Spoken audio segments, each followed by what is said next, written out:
শুকনো কাঠের লাকড়ির স্তূপ বানানো হয়েছে। তার ওপর কেরোসিন ছিটাচ্ছে দুজন যুবক। এর একটু দূরেই দাঁড়িয়ে ফায়ার সার্ভিসের কর্মীরা। তাদের ঘিরে এসব কাণ্ড দেখছেন উৎসুক জনতা। কি উদ্দেশ্যে এত আয়োজন? একটু পরেই কাঠের স্তূপটিতে আগুন ধরিয়ে দেয় ওই যুবক। দাউ দাউ করে জ্বলছে সেই আগুন। এটি নেভাতে ব্যবহার করা হয় স্প্রে। তাতে কিছুক্ষণের মধ্যেই সেই আগুন নিয়ন্ত্রণে চলে আসে, যা দেখে রীতিমতো অবাক স্থানীয়রা। আগুন নির্বাপনের জন্য অসাধারণ এই রাসায়নিক দ্রব্যটি বানিয়েছে বগুড়ার সোনাতলার কলেজ ছাত্র মুস্তাহিদুল ইসলাম। প্রায় 6 বছরের প্রচেষ্টায় 4 ধরনের রাসায়নিক দ্রব্য ব্যবহার করে আগুন নেভানোর এই দ্রব্য বানিয়েছে সে। ফায়ার সার্ভিসের যেখানে 100 গাড়ি পানির প্রয়োজন হয়, আমরা 2 থেকে 3 গাড়ি পানিতে এটা এই কেমিক্যাল থেকে আমরা কভার করতে পারবো। যদি মনে করি যে আমরা পানি সহযোগে মিক্স করে চালাবো, তাতেও আমরা এটা 4 থেকে 5 গাড়ি পানির সাথে এই কেমিক্যাল মিশ্রণ হলে সম্ভব হবে।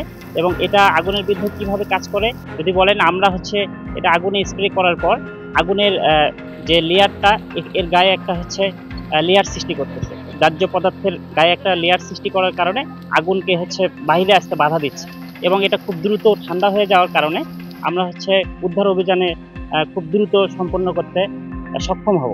তরুণ এই উদ্ভাবকের দাবি, 1 লিটার পানিতে মাত্র 15 টাকার লিকুইড মিশিয়ে ছেটানো হলেই দ্রুত সময়ের মধ্যে ভয়াবহ আগুন নিয়ন্ত্রণে আসবে। পাশাপাশি পুড়ে ভস্মীভূত বস্তুর তাপমাত্রা কমে ঠান্ডা হয়ে যাবে, যাতে এটা আমি মানব কল্যাণে ব্যবহার করতে পারি, যাতে জানমাল মানুষের রক্ষা হয়। যে আমাদের কোথাও বাড়ি ঘরে যদি হঠাৎ আগুন লেগে যায়, সেখানে যদি হয়তো কোনো শিশু বা কাউকে যদি উদ্ধার করা যায়, এই মোস্তাফিজের এই কেমিক্যালটাকে স্প্রে করার মাধ্যমে আমরা হয়তো সেটাকে উদ্ধার করতে পারবো। আমার মনে হয় এটা যদি আমরা সফলভাবে এটাকে আরো উন্নত করা যায়, আমার মনে হয় এটা সাকসেস হবে।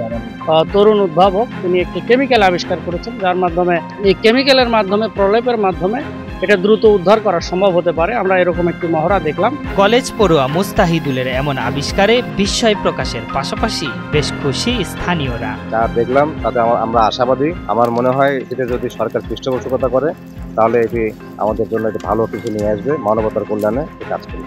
সরকার যদি একটি বৃহৎ পরিসরে এটি ব্যবস্থাপনা বা পৃষ্ঠপোষকতা, যেটি আমরা বলতে পারি, সেটি যদি উদ্যোগ নেন, অবশ্যই দেশ এবং জাতির কল্যাণে এটি সফলভাবে বাস্তবায়ন করা সম্ভব হবে। দ্রুত আগুন নিভে গেল এবং তাপ একেবারে কন্ট্রোল। আমার মনে হয় সরকারি পৃষ্ঠপোষকতায় এটা যদি হয়, তাহলে খুবই ভালো হয় আর কি। মুস্তাহিদের যে পরিকল্পনা, যে কাজ করছে, আমার মনে হয় যে সরকারের সহযোগিতা চাই আমরা, সহযোগিতা পেলে সে আরো ভালো কিছু করতে পারবে আশা করি। এ ব্যাপারে অধিকতর গবেষণায় সরকারের সহযোগিতা পেলে এই দ্রব্য সারা দেশে আগুন নেভানোর কাজে ব্যবহার করা যাবে বলে আশা সংশ্লিষ্টদের। আশরাফুল ইসলাম, ৭১।